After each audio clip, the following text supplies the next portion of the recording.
didn't know. Professor Marandi was in that building. I don't know if he's dead, but the story is that he was in that building to do an interview with you and I. Mass casualties at Iranian TV studio after Piers Morgan lures Israeli official for an interview, and he claims he didn't know. Stay tuned. I'm frankly astounded that you did not ask him about the bombing of the Iranian state TV station just a couple of hours ago, the mass murder of tea ladies, technicians, journalists and broadcasters.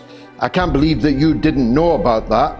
And indeed, Professor Actually, I don't know Marandi about that. was... You've just told me that, so that's the answer to your question. I didn't know about it. I've been on air. Well, you really need to be better briefed. Well, you're okay, interviewing a guy that you're punting. You can have your views about that. No, this is in answer very to your important. question, I didn't know, so that's the answer to your question. Well, you should have known. Okay, well, you're a better journalist than me. You're a better Professor broadcaster Marandi, than me. I didn't know. Professor Marandi was in that building. I don't know if he's dead, but the story is that he was in that building to do an interview with you, and I very much hope that that is not true. And I very much hope that he is still alive. He told me that was true. He told me that he'd been told to leave, but had decided to stay and do the interview, in which all he did was call me a liar, a coward, and a genocide enabler.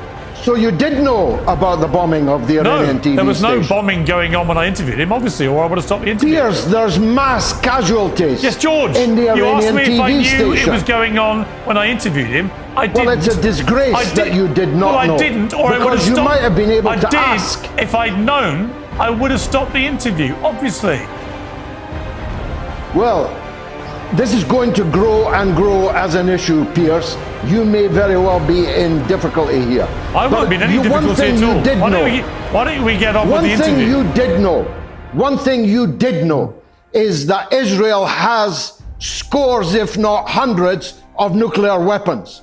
And you did not mention it. Why is Israel allowed illegally to hold scores, if not hundreds, of nuclear weapons in defiance of the law, uninspected by any agency in Dimona? And reports today from Dimona are that they are currently modernizing their nuclear fleet. Don't you think that would have put in a better perspective this issue of nuclear weapons?